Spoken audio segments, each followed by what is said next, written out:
Parcours de vie, présenté par Olivier Charnet. Bonjour, bienvenue sur cette émission de Parcours de vie où chaque semaine, chaque semaine, toutes les 2 semaines, je reçois un invité. Et en l'occurrence, aujourd'hui, c'est Massoud Rahonak qui est musicien et musicien avec une spécialité, on va dire, qui est une spécialité plutôt orientale puisqu'il vient d'Afghanistan. Et il nous a accompagnés dans un grand projet parce que je reprends toujours sur le terme de la rencontre qui est celui d'Antigone, mais on va en parler après. Bonjour Massoud. Bonjour Olivier. T'es content d'être là? Super, c'est un grand Je te plaisir. remercie. Alors oui, je commence toujours sur le principe de la rencontre. Nous, on s'est rencontrés pour Antigone au moment où je cherchais des musiciens pour supporter les danses parce qu'on voulait faire quelque chose qui était je couperai. Quelque chose qui était thématique sur la musique grecque ancienne. Et effectivement, Cathy Leroux, qui était enseignante au collège, m'a orienté vers toi parce que c'est une de tes amies. Et elle m'a dit, il faut que tu vois Massoud, il rentre dans ce cadre-là, effectivement, si on peut dire que tu rentres dans un cadre.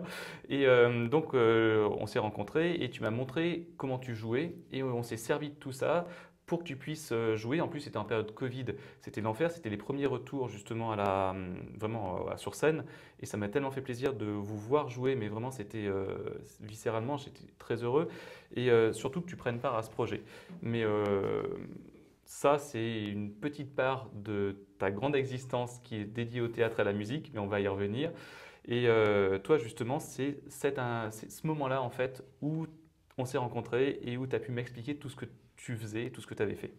Oui, ça a été vraiment une belle occasion parce que déjà la pièce de théâtre m'a beaucoup emballé. La pièce Antigone de Sophocle en plus, référence au texte ancien. Et la thématique de la liberté, bien sûr, qui m'a touché profondément, enfin, qui m'emballe toujours de toute manière. Je sais bien. Ouais. Et ça a été l'occasion d'apprendre aussi, de m'approcher de la musique grecque, d'apprendre plus précisément de quoi ça retournait dans cette pièce. Ça, c'est top. Je te remercie énormément. Et alors ça sera diffusé un peu plus tardivement, mais on va le sortir le 27, la dernière version de l'ENS, où on vous voit, donc j'ai récupéré les vidéos où on vous voit jouer vraiment, et c'est vraiment fantastique. Toi, tout petit, t'es né où d'ailleurs? Je suis né à Kaboul, donc maintenant j'ai 53 ans, donc en 82, non, pardon, je me trompe, en 1969, donc ça me fait 53 ans. Et voilà, Kaboul, dans la banlieue de Kaboul, parce que c'était notre nouvelle maison que mon père avait choisie. Et ton papa, il faisait quoi d'ailleurs? Il faisait beaucoup de choses. Il faisait beaucoup de choses. Pas trop de musique, bien qu'il soit passionné par la musique. Il était mélomane, il avait pris quelques cours de musique, mais il était ingénieur en fait. Okay. Premièrement, ingénieur en électronique. Et il avait fait ses études en France dans les années 50. Et puis après, c'était quelqu'un passionné par le théâtre. C'est pour ça. Et il a traduit des pièces de Molière, mais plusieurs pièces, une dizaine, voire plus, j'arrive plus à compter. En afghan? En persan, voilà. Et adapté, parce que bon, déjà, en français, pour comprendre Molière, il faut l'adapter. Et en persan, c'était encore plus ardu, puisqu'il a fallu adapter, et c'était un rendu vraiment super. Il a fait jouer les pièces devant le prince, devant le roi, donc c'était aussi très osé. Parce qu'on connaît, Molière, oui. On connaît Molière, Ouais. à quel point il critique et c'est très bien. Le pouvoir, à quel point il est juste et universel. Donc voilà. Donc ça, c'était le deuxième métier de mon père, parce qu'il a été directeur du théâtre de Kaboul aussi, par ses compétences-là, pendant quelques années. Ensuite, il a été traducteur, il a été linguiste, puisqu'il était passionné de littérature. Il maîtrisait parfaitement le français. Et du coup, il a été traducteur, il a été enseignant aussi du persan pour les francophones. Donc beaucoup de contacts avec les francophones. Et tu as baigné en fait dans un univers culturel depuis tout petit, quoi. Ah oui, absolument. La présence de mon père a été très importante pour moi parce que c'est lui qui nous a donné les valeurs intellectuelles. Déjà, voilà, savoir réfléchir Oui, avec logique. Quand je t'ai rencontré, tu avais liberté. ce côté, ouais, c'est ça, liberté. Tu as ce côté, effectivement, alors contestataire, ça convient pas, mais défenseur vraiment de cette idée de liberté que j'apprécie, Oui, ouais, vraiment. oui. Ce qui mon trait principal, je dirais, de caractère, c'est le sens de la justice. Je ne peux pas supporter les injustices, d'une part, et je ne peux pas supporter et aussi la vérité, la recherche de la vérité. Je ne peux pas supporter les mensonges. Donc, partant de là, on a vite fait de... Ah bah, ça limite les contacts, hein. Ça limite les contacts. Très peu d'amis, mais bon, Oui, mais des sûrs. les meilleurs. Oui, c'est ça. Et ta maman? Maman, quelqu'un de très débrouillarde, très intelligente aussi, malgré le fait qu'elle était illettrée. On s'en Elle fiche, avait- c'est l'intelligence qui compte. Oui, c'est pas savoir lire qui donne de l'intelligence. Non. Elle, elle avait un grand cœur, elle était toujours dévouée à sa famille. Et puis, elle nous a donné cette tendresse et ce sens de pratique de la vie, la bonté. Et je t'ai vu avec ta famille, effectivement, et c'est vrai que tu as ce côté, effectivement, bienveillant, bon, c'est vraiment très, très beau à voir. Donc là, vous êtes à Kaboul, donc tu es né tout petit, t'es choupinou, tu grandis, oui, parce que effectivement, c'est ça. Alors tu grandis et je pense que tu as deux, trois anecdotes sur cette évolution-là, mais je sais qu'il y en a une particulièrement, c'est quand tu as 13 ou 14 ans, c'est ça, ou non, c'est 16, avec, justement, tu vas passer sur scène, Oui, c'est ça, oui, mais est-ce oui. qu'il y a d'autres anecdotes avant dont tu te souviens ou dont tu voudrais parler? Alors, à 16 ans, oui, j'étais déjà en France. Donc déjà, j'ai été là depuis 4 ans, en France, 3 ou 4 ans. Et 3 ans, oui, en 86. Et j'aimais bien, je me suis lancé aussi dans le théâtre, parce que j'étais timide. C'est génial. Et donc, il a fallu oser sortir un peu et puis faire un peu comme papa, aussi. Et on a joué une pièce de Molière, donc ça m'a appris pas mal de choses aussi. Pièce de Molière, L'amour médecin, donc Ok. l'amour qui guérit. Et qu'est-ce que tu en as tiré sur toi-même? Sur moi-même, j'ai appris que j'avais quand même des possibilités pour faire du théâtre, pourquoi pas. Parce qu'il paraît que quand j'étais tout petit, j'avais dit aussi, à un moment donné, j'avais dit, quand je serai grand, je deviendrai acteur de cinéma. Et bon, la famille a été surprise. Mais je pense que ça m'a beaucoup aidé, cette expérience du théâtre, de la scène, ça m'a aidé pour le musicien que je suis. Donc ça m'a appris comment me mettre en scène, ça m'a appris les premiers cours de chant, je dirais, je les ai appris aussi, les premiers cours, je les ai appris avec le travail qu'on avait fait sur le théâtre. Ouais. Et justement, c'est la continuité de ton papa. Et Oui. par contre, on n'a pas parlé, mais on va en parler avant d'attaquer la grande période de musique. C'est le moment où tu quittes l'Afghanistan. Et là, je pense qu'il va falloir que tu contextualises 2 secondes parce qu'il y a plein de monde qui nous écoute et qu'ils ne savent pas tout ce qui s'est passé. Donc, Massoud, c'est à toi de me faire un résumé géopolitique. Vas-y, courage. Oui, alors en 2 secondes, en 2 minutes, en 2 heures, peut-être ce sera plus facile. Mais oui, disons que la géopolitique, surtout dans le cas de l'Afghanistan, est très complexe. On a du mal à comprendre. Disons que, pour situer tout ça, on était sous la guerre froide encore, c'est-à-dire la rivalité Est-Ouest, les communistes d'un côté, les Russes, l'Union soviétique et puis le bloc communiste, et puis le bloc occidental. Et l'Afghanistan, malheureusement, il est mal placé. Donc géographiquement, il était entre le bloc de l'Ouest, par le Pakistan qui était allié des Américains, et le bloc communiste, bloc de l'Est, au nord. Donc on était vraiment sous deux, pris dans la meule, quoi, pris dans l'étau. Et à un moment donné, l'Afghanistan a basculé. Et il a gardé sa neutralité pendant longtemps. Mais à cette époque-là, donc 78-79, l'Afghanistan a basculé du côté communiste. Donc, partant de là, les Russes ont voulu défendre ce bastion du communisme. Ils sont entrés, l'Union soviétique est entrée avec 100 000 soldats. Ce qui se passe un peu comme en Ukraine, là, en ce moment. Voilà, je sais, j'y ai pensé beaucoup en t'attendant, en me disant qu'effectivement il y avait énormément de choses qui se réitéraient. Et au niveau du cycle de l'histoire, c'est pas formidable.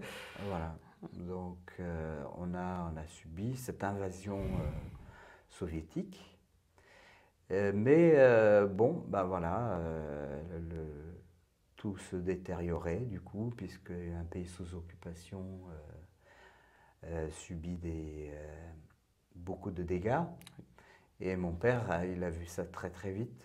Il a vu que non, tout ça, ça ne présageait rien. Et moi, j'ai vécu 3 années d'occupation russe.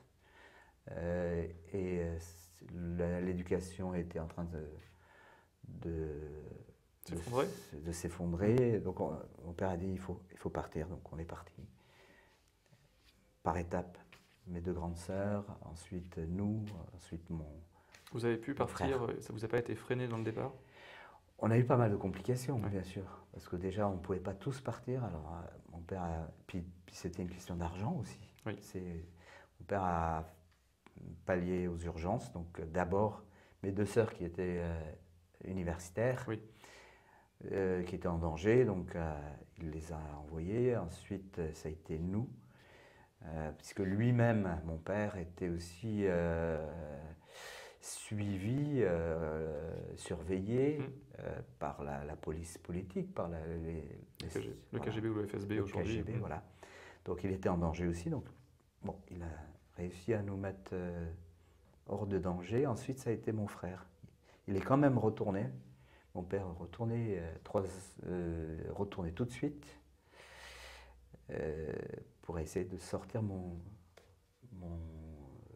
frère, mon 2e frère, qui a 7 ans de plus que moi. Donc lui, le danger pour lui, c'était de se faire tuer sur le front, puisque les jeunes étaient enrôlés dans l'armée.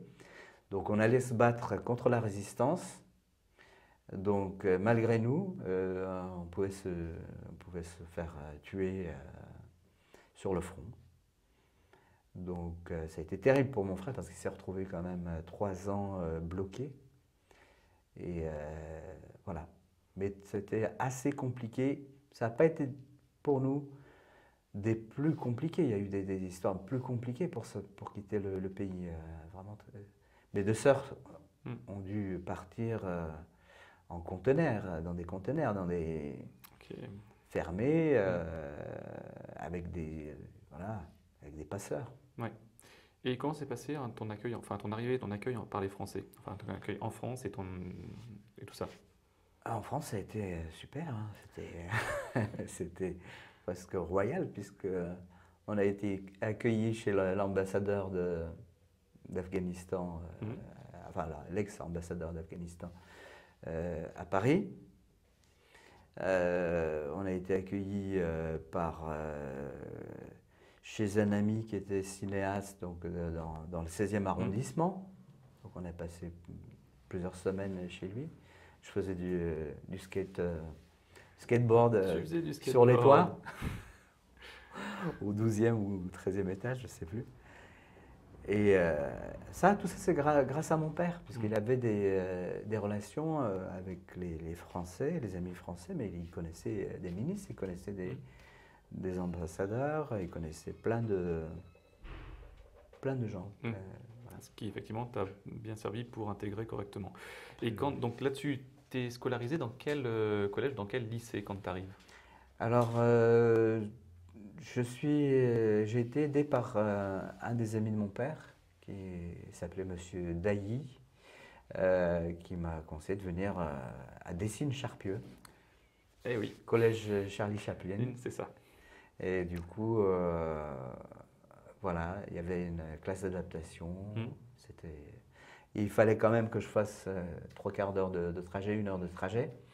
On a cherché à Lyon, mais à Lyon c'était très compliqué. Donc, comme ça, venu s'inscrire en septembre, c'était compliqué. Ouais. Et donc tu traces ton collège, ton lycée, donc on va parler effectivement du théâtre qui te parle. Mm. Et une fois que tu finis ton lycée, tu as ton bac, et tu vas où après? J'ai dit Charlie Chaplin. Non, je suis venu au collège Georges Ouais, c'est Brassens. ça. Et ensuite Ensuite, le Charlie lycée Chaplin. Charlie Mm. Chaplin. Oui, ensuite j'ai suivi le cursus général au lycée Charlie Chaplin. C'était super, à la fois super et dur, parce que l'exil en lui-même, ça laisse des traces. Mm. C'était des années difficiles, les premières années, qui m'ont beaucoup marqué. On a connu la misère aussi, parce que une fois que les amis nous ont mis sur les rails, il fallait se débrouiller. On s'est retrouvé à Vaux-en-Velin, dans la cité. Mon père est reparti, donc il n'y avait plus de soutien Oui. familial. Une de mes sœurs a pris le relais, mais c'est elle qui devait nourrir toute la famille, quoi, quasiment. Donc il y a eu vraiment des moments très difficiles, où il a fallu se faire tout petit. Et jusqu'à ce que mon père revienne. Et puis voilà, moi ça m'a beaucoup bousculé, effectivement, cette arrivée en France, à la fois très, très bien au départ, Ouais. mais l'insertion dans la vie, Dur. très compliquée. Au niveau culturel, au niveau ouais, Ben, c'est le même matériel, on va Ben, dire. c'est ce déjà. qu'on voit, parce que nous on accueille aussi des réfugiés ukrainiens, ou Mhm. ukrainiennes surtout, et c'est vrai que c'est très complexe. Il y a la barrière de la langue, toi tu ne l'avais pas, parce que je pense que tu arrives à te débrouiller en français. Nous quand elles arrivent, là il y a vraiment une barrière, c'est très complexe, Ah oui, oui. au-delà de la misère, où c'est très difficile pour elles aussi. Donc oui, je vois bien ce que tu as pu rencontrer. La langue, c'est la première barrière, effectivement. Alors moi, j'avais l'avantage d'avoir appris quelques mots, puis je me suis débrouillé très très vite. Je suis resté 2-3 mois, 2-3 mois en classe d'adaptation, puis ensuite j'ai été lancé en classe normale. Donc 6e, paf, bon, j'ai perdu quelques années. Ok, mais bon. Mais bon, ça m'a un petit peu, c'est vrai, ça m'a un peu embêté, cette histoire de retard. Et puis, peux comprendre, bon, Voilà. après, Bon. j'étais jeune. Voilà, il n'a rien sans rien. C'est quoi ces expressions? Oui, toutes faites. C'est ça, oui. Donc après, tu me fais ta scolarité normale, tu me passes ton bac, et après en études sup, ou tu fais quoi? Alors je voulais devenir ingénieur, comme mon père. Comme papa. Mais j'ai vu que non, je n'avais pas envie de faire ça. Surtout pas, je commençais à me poser des questions déjà en seconde. Oui. En 3e, en seconde. Ils en sont tous là, tu sais, aujourd'hui aussi. Chamboulement. Donc non, je dis non. Si c'est pour faire de la compétition avec les autres, si c'est pour me faire la taupe, les taupes, tout ça, ça ne m'intéresse pas. Et puis ce qui m'intéressait, c'était la philo. La réflexion sur le monde, quoi. Voilà, sur le monde. J'écrivais, même en français, je faisais de la philo. Et du coup, les langues. Je me dis, bon, c'est mon atout, ce sont les langues. Et ce sont les langues qui m'ont sauvé au bac, d'ailleurs. Et donc, du coup, j'ai fait langue étrangère appliquée. Anglais-allemand. J'ai fait bac +2. Puis après, j'en avais ras-le-bol aussi. Des études. Ok, et là on va basculer sur la grande partie de Massoud, qui est la musique. Oui, parce qu'en fait tu avais déjà commencé auparavant, je pense que quand tu étais petit, tu avais quand même gratouillé 2-3 petites choses. Oui. Il me semble bien. Alors, oui, bien sûr, parce que ça remonte à loin. Hein, déjà, de 3 ans, je me souviens que je composais mes petites chansons, je chantonnais, j'arrêtais pas de chantonner et tout. Et puis j'ai commencé les tablas, donc ce sont les percussions afghanes et de l'Inde du Nord. Les tablas vraiment avec un maître en Afghanistan, à l'âge de 12 ans, à 12 ans. 1 an de cours et puis il a fallu 1 an d'enseignement de tabla. Il a fallu partir d'Afghanistan, quitter mon maître. Et les tablas, donc Inde du Nord, et en fait, parce que moi je ne connais pas forcément pourquoi, donc comment ces instruments sont venus en Afghanistan? Enfin, est-ce que c'est inhérent à l'Afghanistan aussi d'avoir ce type d'instrument, ou vous êtes allé les chercher en Inde et c'est par extension ils sont venus dans votre pays? Est-ce que c'est inné à l'Afghanistan d'avoir ce type de percussion? Pour moi, l'Inde et l'Afghanistan constituent une seule entité culturelle. Donc il n'y a Ok. aucun souci de ce côté-là. Euh, les tablas appartiennent à un répertoire, on va dire, classique, musique savante, Hmm. musique de cour. Ok. Donc dès qu'il y a des rois, bah, forcément, les rois, ils adoraient cette musique raffinée. Hmm. Donc il avait même à une époque les rois voilà, du fin 19e siècle, ils avaient fait venir toute comment dire, une tribu de musiciens indiens, dire voilà, vous allez, c'est notre musique, vous allez nous réapprendre tout ça. Donc ces musiciens sont venus s'installer à Kaboul. Il y avait un quartier des musiciens, des danseurs, tout ça. Et voilà, donc les tablas qui sont joués en Afghanistan, en Inde, ça se joue de la même manière, ça s'apprend de la même manière. Il y avait des grands musiciens que l'Afghanistan a pu fournir aussi, qui sont toujours respectés en Inde. Il y a toujours eu des échanges. Pour moi, c'est la même entité culturelle, Ok. la même entité. Mais effectivement, avec l'histoire, il a fallu, les Anglais ont coupé, ne pouvaient pas conquérir l'Afghanistan, ils ont coupé l'Afghanistan, dont le nom même n'existait pas. Hein. Ils ont coupé une partie de l'Inde en disant ça, on n'en veut pas. On les adore des fois. Et du coup, ils l'ont fait appeler. Et beaucoup d'historiens disent que le nom même de l'Afghanistan est une supercherie, c'est une invention, c'est une imposture, c'est une invention des Anglais. Parce que ça ne veut pas dire grand-chose. Et c'est source de problèmes. Et ben, un peu comme les accords de Sykes-Picot quand il a fallu découper après la guerre et tout ce qu'il y a Israël-Palestine et tout ce qui va avec. Voilà. Et enfin oui, à un moment, les coupes arbitraires créent plus de tension que ce qui se passait auparavant. Voilà. Et donc toi, donc le tabla, tu pars en France donc avec cette culture-là et tu continues la musique là-bas. Alors j'ai Enfin ici continué. plutôt. En France, voilà, Ouais. j'ai continué. Tout de suite, heureusement, j'ai trouvé tout de suite une paire de tablas. J'en ai joué. J'ai fait mon premier concert en 82 au mariage de. Enfin, petite démonstration m'a poussé à me mettre, à montrer quelque chose au tabla au mariage de ma sœur. Et puis voilà, j'ai continué. J'ai pas arrêté depuis voilà, l'âge de 12 ans.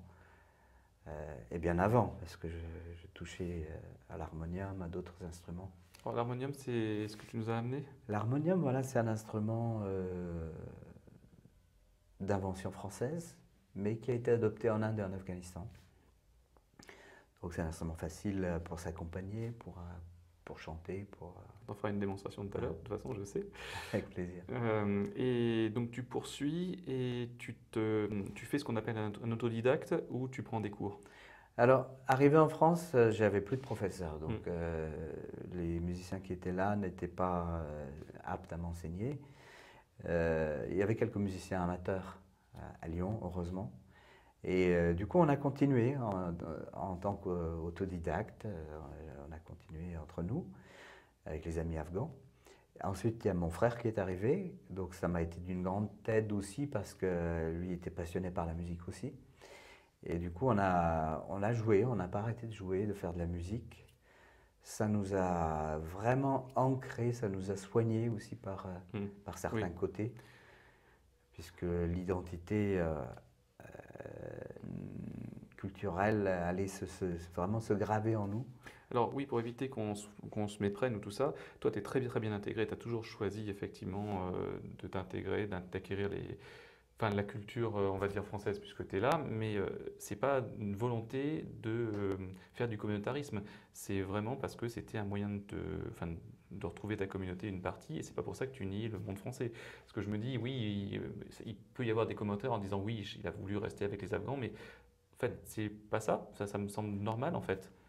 Non, j'adore la musique Ouais. française, j'adore la culture française par ses bons aspects. Mais j'ai aussi le regard Oui, de c'est. l'ingénu, c'est-à-dire que Ouais. je vois ce qui ne peut ne pas être valable dans la culture française et je vois aussi ce qui n'est pas valable dans la culture afghane. Et par contre, je suis ouvert et Mais je sais. Ouais. heureusement, c'est ce qui m'a Ouais. permis d'échanger C'est avec. ça. Et t'acquiers, enfin, enfin, t'es imprégné de tout ça. Et souvent, les déracinés, d'ailleurs, enfin, je les appelle comme ça, vous êtes beaucoup plus fin dans l'analyse et dans le recul que vous avez enfin, sur le pays originel et sur le pays d'accueil. Il y a Ouais. beaucoup d'Afghans qui sont restés entre eux. Il y a Hein. une tendance quand même chez les Afghans, effectivement, de Lyon ou d'ailleurs, de se fermer. Donc de ne fonctionner que de façon communautaire. Ça ne m'intéressait pas d'entrer là-dedans, même si j'aimais beaucoup la culture afghane. Moi, ce qui m'intéresse, c'est l'ouverture aussi. Je me sens comme un citoyen du monde. C'est génial. Donc c'est ça que je Ouais. revendique. Et bon, c'est vrai que j'ai évolué, hein, parce que au Oui, mais c'est au pas fini. départ, on évolue tout le temps. J'espère que voilà, je serai étudiant jusqu'à la fin de ma vie. C'est génial. Hein. J'apprendrai. Ouais, c'est ça. Et le jour où j'apprends plus, Ah, on est mort, hein? voilà. Peut-être qu'on apprendra encore autre chose après. On ne sait pas. Pendant C'est ou une après. des grandes questions existentielles, Voilà. on ne sait pas. Et donc, toi, alors donc, tu me fais des concerts enfin, tu commences à faire des concerts pendant cette période-là ou pas? Payant, enfin, des concerts rémunérés ou tu te produis?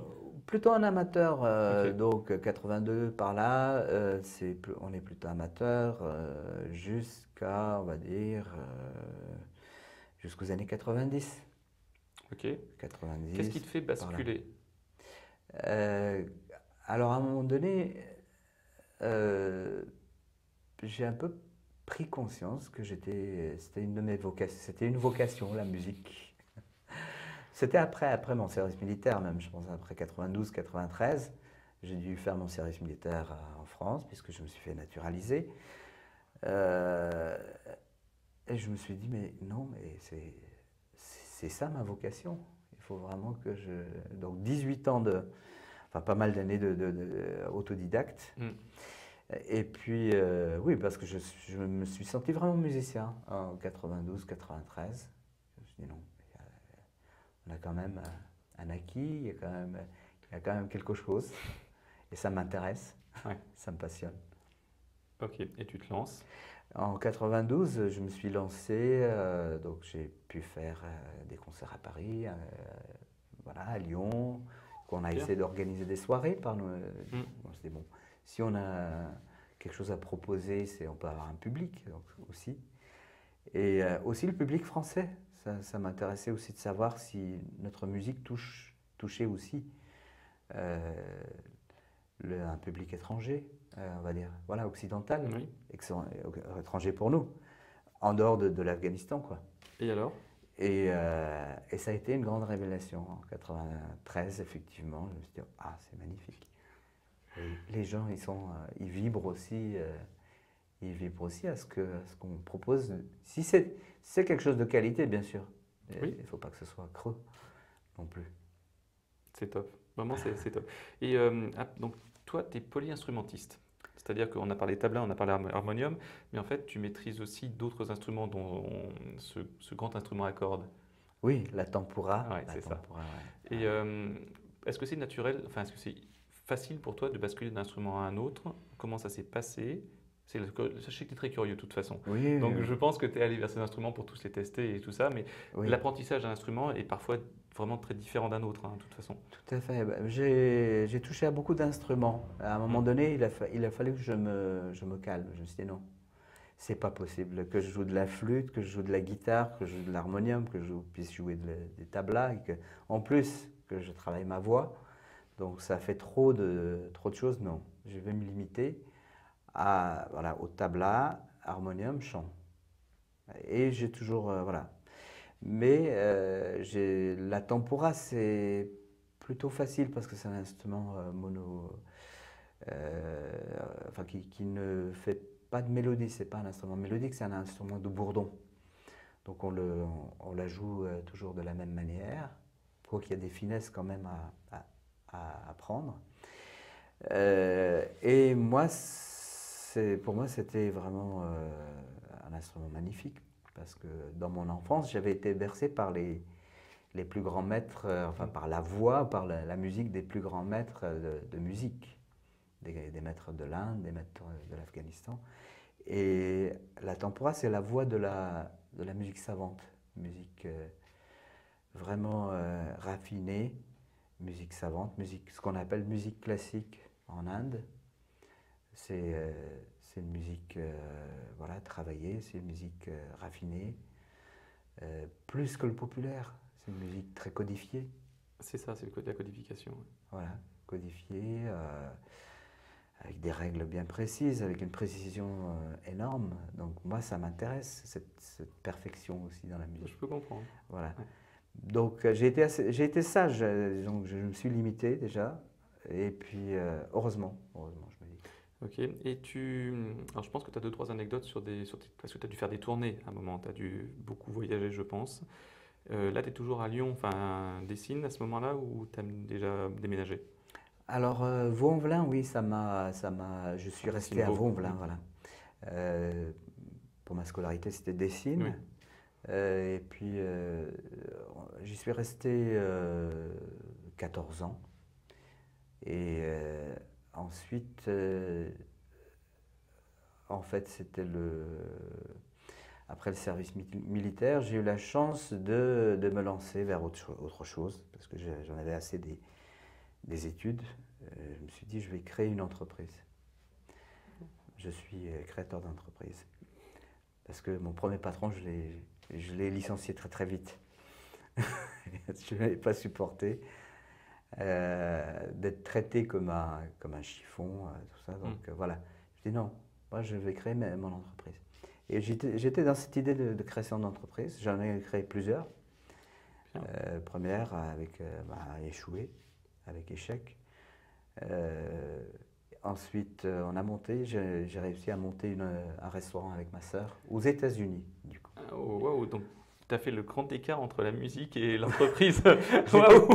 J'étais pas encore conscient, voilà, j'étais pas conscient de mes possibilités en musique.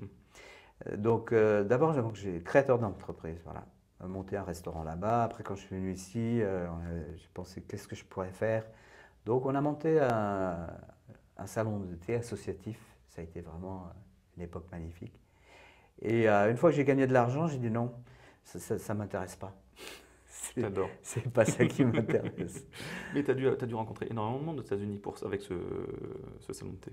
Aux États-Unis, ouais. Pas mal de monde, oui. C'était vraiment super aussi. Je voulais même y rester.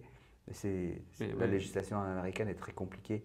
Oui, on a cru comprendre. Donc, bon, il a fallu que je revienne en France. Et puis, je dis non, quand même. Mais avec le salon de thé afghan, donc à Lyon. Mais c'est la suite, d'accord. Voilà. Ça a été génial parce que c'était le monde qui venait à moi, quoi. C'était même plus moi, j'avais plus envie de voyager. On a fait un salon de thé associatif. La première année, on a eu 6000 adhérents. Donc 6000 personnes qui sont passées dans ce salon de thé. Et chaque fois que je me déplaçais, je croisais des gens qui étaient venus. Et comme je suis très physionomiste, je les reconnaissais tout de suite, vice-versa. Mais bon, ça c'est une chose, mais ça m'a permis de rencontrer énormément de musiciens. Parce que tout de suite, bon, j'ai pu gagner de l'argent. Je me suis dit non, il faut qu'on fasse des concerts, c'est ça qui m'intéresse. Quitte à en gagner moins. Et du coup, il y avait énormément de musiciens qui passaient par là, des musiciens tibétains, africains, allemands, français, d'autres. On a fait des concerts plusieurs fois par semaine pendant 11 ans dans ce petit local. Et je pense qu'il y a eu des milliers de personnes, peut-être plusieurs dizaines de milliers de personnes qui sont passées dans ce petit local qui ne faisait même pas 20 mètres carrés. Ouf. Ah ouais. Et après cette période-là? Après c'est là que ma vocation de musicien s'est confirmée et j'ai monté plusieurs projets musicaux du coup, avec les musiciens qui sont passés. J'ai sorti plusieurs albums, 2 albums voilà, voilà, après cette période autodidacte, qui était encore une période autodidacte jusqu'en 2000. Plusieurs albums, j'ai fait la rencontre des musiciens vraiment magnifiques. Et puis en 2000, je me suis dit non, c'est pas suffisant, il faut que je me perfectionne en chant et en tabla. Et j'ai rencontré vraiment des grands maîtres de tabla, un grand maître de tabla qui m'a époustouflé. Donc je suis redevenu débutant. Ça a été très dur, très dur, parce que j'avais acquis des défauts énormes. C'est tellement dur à corriger ça. Ouais. Oh là là, quand j'ai vu mon premier professeur, il m'a dit on va faire un peu de plomberie. Pourtant, j'avais déjà enregistré des albums, tabla et tout. Oui, d'accord, bon, je suis débutant, c'est bon, on recommence depuis zéro. Et ça a été super. C'était super aussi de replonger dans les études. Tabla et chant. Donc depuis l'année 2000, après 18 ans de fonctionner en autodidacte. C'est bien aussi d'avoir un maître à ce moment-là. Voilà. Ça permet de te remettre en question. Et toi, je sais qu'il n'y a aucun problème là-dessus. Donc on est pas mal. Et toi, tu fais tout un parcours à partir de 2000, effectivement, je suppose musical. Mais à un moment, tu vas, alors je ne sais pas quand, justement, je pose la question, quand est-ce que tu vas t'établir à Lamure-sur-Azergues, toi? Ah oui, tout à fait. C'est déjà dès l'année 2000, j'avais rencontré ma compagne déjà. Et puis, on s'est dit non, il faut qu'on s'éloigne de la ville. Moi, je voulais absolument aller aussi vivre à la campagne. Donc, je pense que ça parle à beaucoup de monde suite au Covid. Oui, ouais, mais en 2000 déjà, c'était les problématiques plutôt de pollution, voilà, c'est une qualité de vie plutôt, c'est ça qu'on cherchait. Oui.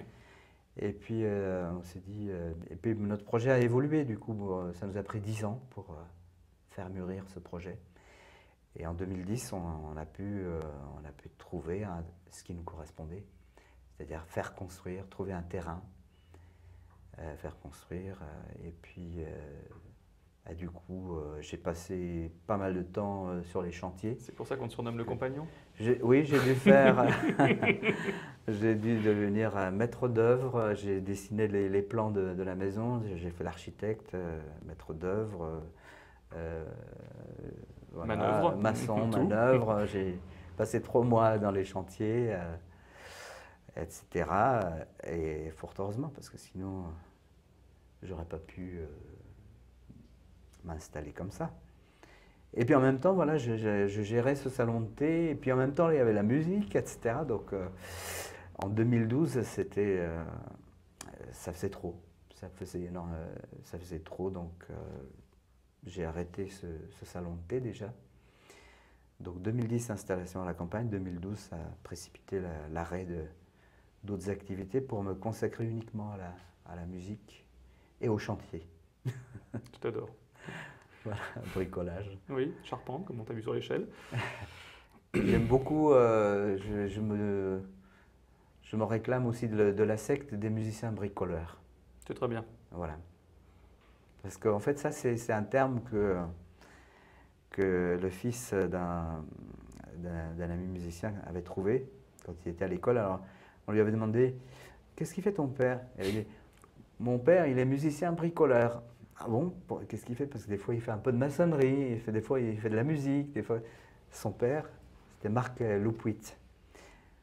C'est un grand spécialiste de la musique du Moyen-Orient, qui a beaucoup travaillé à Lyon et ailleurs. Et donc moi, je trouve que ça me correspond bien, musicien bricoleur. Ouais, voilà. On est pas mal. Donc 2012, tu te consacres à la musique et tu tournes en France ou tu restes local? Pardon, quelle année À partir de 2013. Quoi. 2013, voilà. Donc complètement musicien et complètement dans les chantiers. J'ai pas mal tourné, j'avais déjà tourné pas mal dans les débuts des années 2000. Ce que tu avais dit, oui. Avec le groupe Kaboul Workshop, on a monté un ensemble Electro World en 98, sorti de l'album en 2000, et on a tourné pendant 4 ans, donc tournée internationale, Espagne, l'Allemagne, enfin plutôt européenne, européenne on va dire, Espagne, l'Italie, l'Allemagne, et puis en France, on a été aussi en Hollande, tout ça. Et puis il y avait un autre, j'avais plusieurs groupes en même temps, donc du coup, comme c'était pas assez, Ouais, c'est ça. comme j'avais peur de m'ennuyer en fait. Donc il y a eu le groupe, l'ensemble afghan, le groupe Shams, qui tournait déjà donc, depuis les années 90. Donc on a développé aussi, donc voilà, depuis 92-93, j'ai pas arrêté de tourner et ça continue. C'est bien, franchement c'est satisfaisant. Puis d'autres Vraiment. ensembles, Oui, etc. À un moment donné, je me suis dit qu'il fallait que j'apprenne à dire non. C'est très complexe. Hein. Ouais, on est tous d'accord. Au projet aussi. Oui, c'est ça. Tu dois connaître ça. C'est ça, c'est l'enfer. Je te remercie. Voilà. Mais voilà, sinon, on s'abîme la santé. C'est vrai, mais c'est tellement intéressant. Il y a tellement de choses à faire et à découvrir. C'est dur hein, de restreindre. Hein. C'est dur d'admettre qu'on n'est pas Dieu, qu'on n'est pas des miurges. Mais, mais on l'est aussi un peu. C'est pour dans ça. La création. Parce qu'on l'est aussi. Ouais, c'est terrible. Mon Dieu.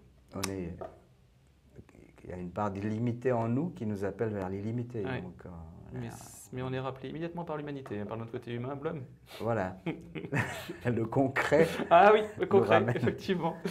Donc là-dessus, 2018, donc tout tourne pour toi, je pense. Et on arrive sur le confinement, dont tout le monde se souvient. Et là, effectivement, pour les artistes, c'est le blackout total.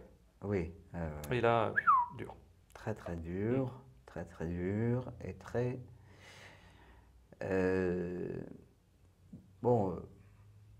moi c'est pas que 2019 qui m'a... les confinements 2019-2020 hein, qui m'ont fait souffrir. Hein. C'est pas, déjà j'ai beaucoup souffert avec la guerre du Golfe, j'ai beaucoup souffert déjà avec l'Afghanistan, Je sais. Qui m'a chamboulé. Bon, on a eu l'avantage de s'intéresser à la politique et à la géopolitique, de comprendre les ficelles de tout ça. En 2000, la guerre du Golfe, tout ça, pour moi, c'était affreux, quoi. C'était tous les mensonges qui ont été débités. Les mensonges étaient flagrants et la France a été très, très courageuse, quoi, à l'époque, de ne pas avoir marché dans ces mensonges. 2019, j'ai tout de suite senti début 2019, même avant le confinement, même à fin 2018, non, c'était fin 2019, fin 2019, toutes ces histoires, il y a quelque chose qui ne tourne pas rond. J'ai l'impression qu'on fait tout pour angoisser les gens, pour mettre le trouble dans les esprits. Et j'ai dit, c'est quoi ça? On parle de nombre de morts et puis après, on ne sait pas les détails. Il y a des gens qui sont, ah oui, oh là là, il y a des gens qui sont morts. Mais on ne sait ni le nombre de personnes qui sont mortes, ni l'âge, ni les circonstances. En février, on en était là, hein, on était chez des amis. Qu'est-ce qui se passe? C'est quoi ça? C'est quoi ces informations sont bizarres. Et je m'intéressais beaucoup aussi à l'économie. Je me suis toujours intéressé à la politique, à la géopolitique, à l'économie. J'attendais plutôt le krach boursier hein, qui était annoncé depuis longtemps, depuis plusieurs années. Le krach obligataire, le krach, le niveau de dette mondiale qui montait énorme. Donc j'attendais ça. Et puis il y a eu le confinement. Et effectivement, le krach était là aussi, le krach boursier aussi a été provoqué, qui était là, hein, qui était latent, etc. Donc le krach boursier en mars 2020. Et bien sûr, au niveau de coup de massue pour tout le monde et pour les artistes, annulation de concerts, etc. Il m'a fallu des jours, des nuits entières, quoi, pour comprendre ce qui se passe, des semaines, pour comprendre. Je me suis beaucoup informé. Voilà. Mais bon, heureusement qu'il y a quand même le système d'intermittence. Et jamais pu gober les mensonges qui ont été débités, quoi. Jamais pu gober tout ça. Parce que pour moi, la vérité, c'est très important. La vérité et les injustices que je peux pas admettre. D'où l'art. aussi. D'où l'art, voilà. En Inde, bon, c'est très bien, hein, le confinement dans les pays riches, mais le confinement dans les pays C'est pauvres, l'enfer. c'est pas possible. En Inde, les gens disent, comment voulez-vous qu'on vive? Ici, il y a les aides, ici, il y a l'argent, là, après, c'est tout l'argent qui a coulé à flot, l'argent facile, l'argent magique qui n'existait pas tout à coup, il était là par milliards. Hein.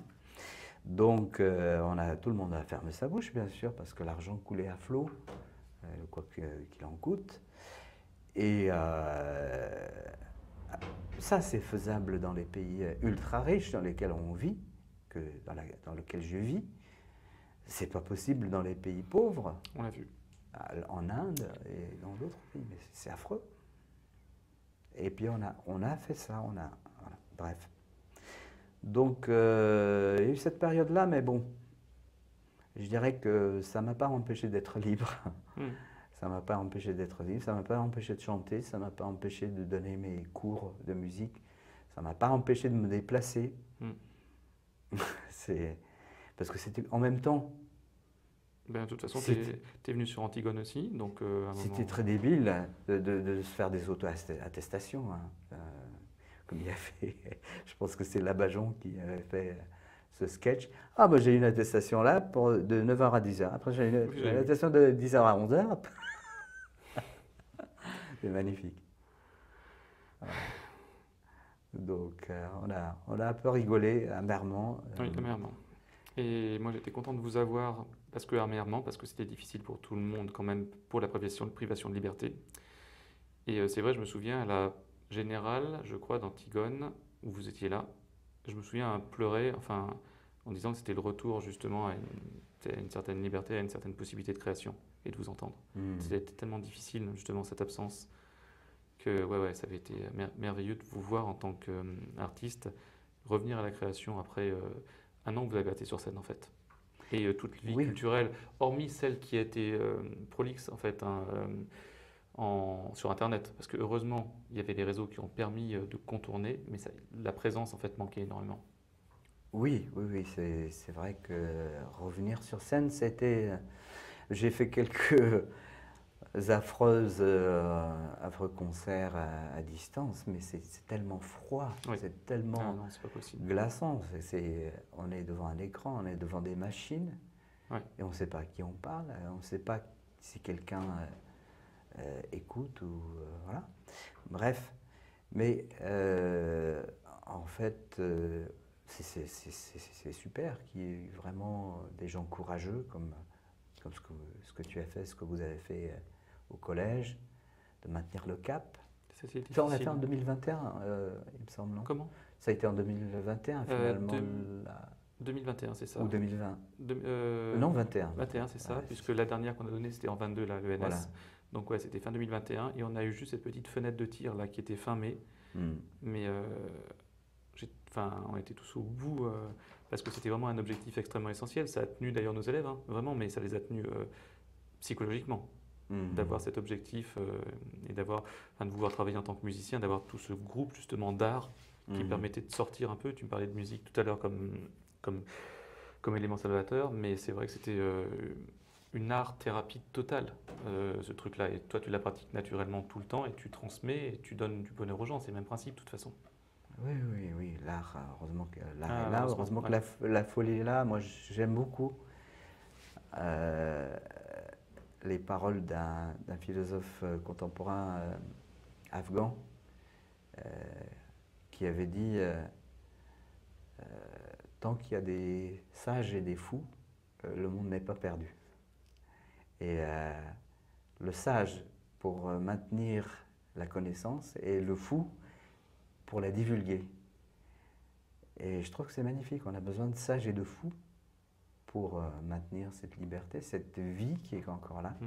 Ce monde, le peu de monde, le peu qui reste de ce monde, parce que je suis très sceptique aussi, eh bien j'espère que ces sages et ces fous pourront le sauver. Oui. Je te remercie beaucoup, Massoud. Et maintenant, on va pouvoir passer au côté concret de la musique.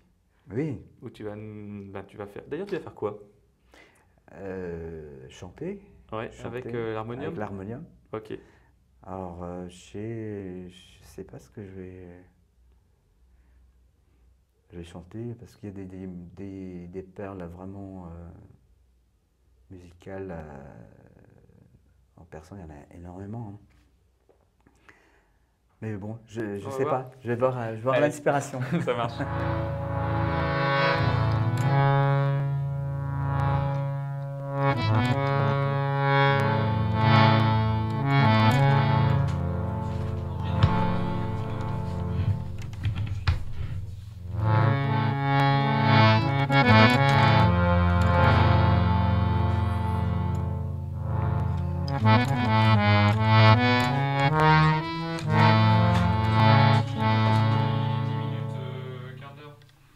D'accord.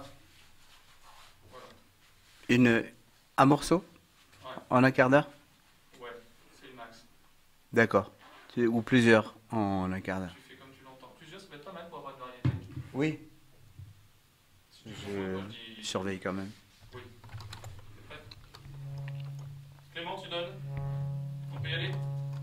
3, 2, 1.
Gardam beya bandar bagel beya das daşte cunu beya das daşte cunu Gardam beya bandar bagel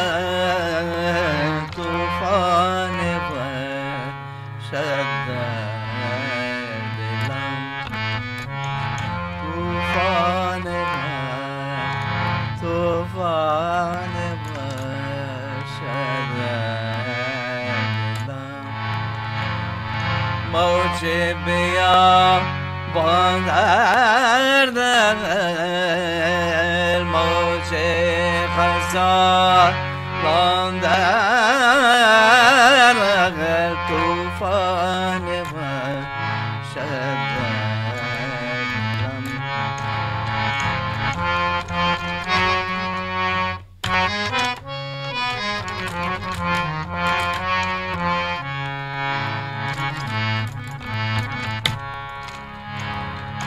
مشکل دماغ یوسفم پیمانه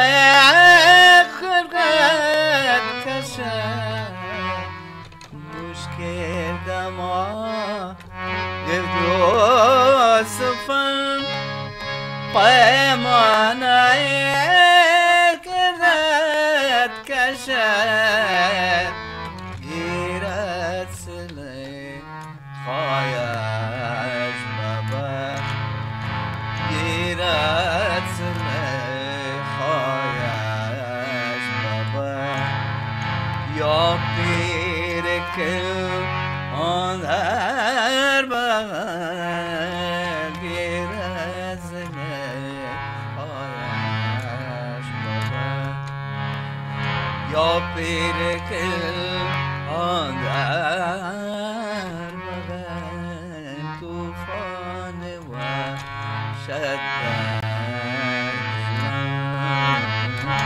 طوفان و شد موج غزال در بغل طوفان و شد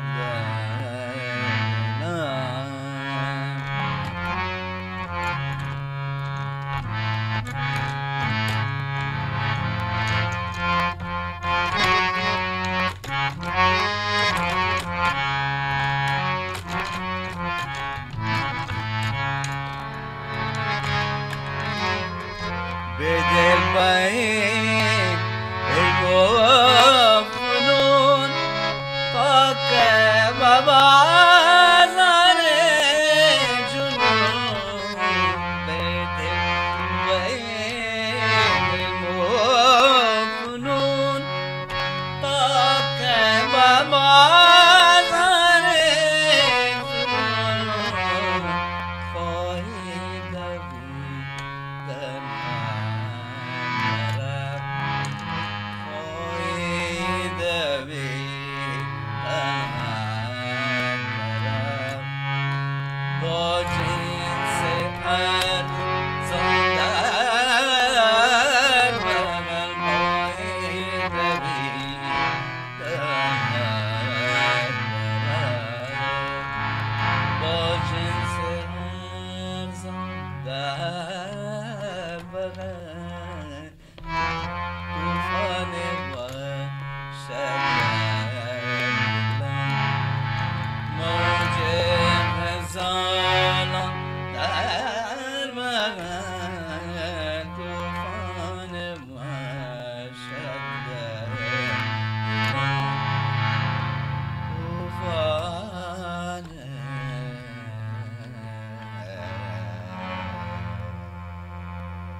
Je me suis un peu trompé dans les paroles à un moment donné. J'avais pas préparé cette chanson. J'en fais une autre.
عشق اگر در جلوان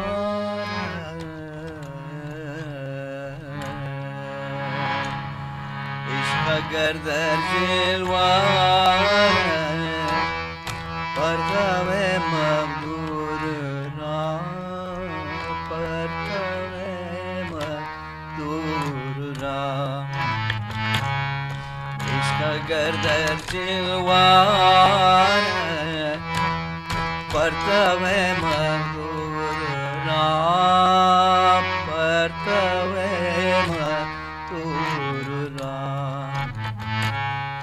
az gudaz de aro shanchirave turra ro shanchirave turra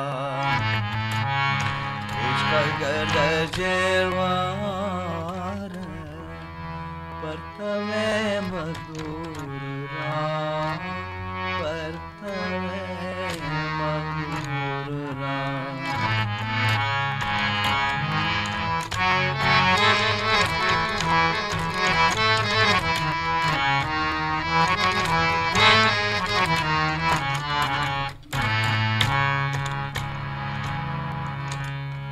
بنیازی بس که مشتاق لقای از او بنیازی بس که مشتاق لقای از او درد و خال روی دسته خود سلیمان نور را سود سلیمان نور را درد و خال روی دسته خود سلیمان نور را خود سلیمان نور را عشق اگر در جلوه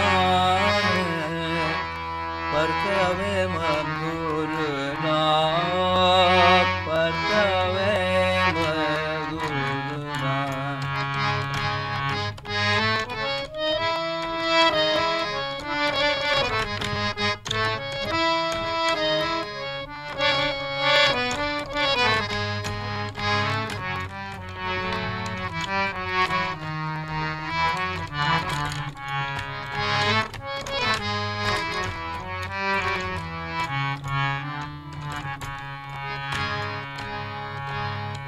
گر دل داری تو هم خونساز ساحل شبان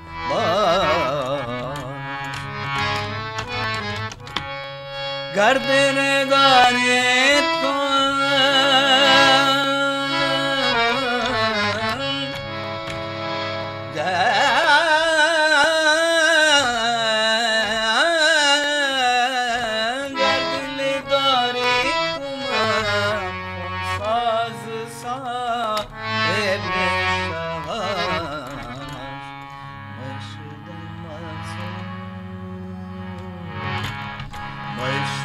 مخصوص نبود دانه گورا دانه گورا عشق اگر در جلوه پرتوه مگورا پرتوه مگورا از گداز غنچراب تورا رو غنچراب تورا عشق اگر در جلوه پرتوه مدورا پرتوه مدورا پدم پدنی پم پدنی سادا پم پدنی ساره ساره نیسانی رسادا پم دانی دانی دا پم دا پم آبادم آبام گام گر گر ساره سانی ساره سانی سانی دانی ساره عشق اگر در جلوه پرتوه مگورا پرتوه مگورا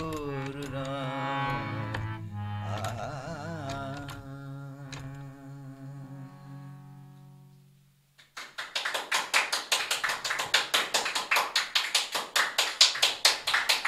merci.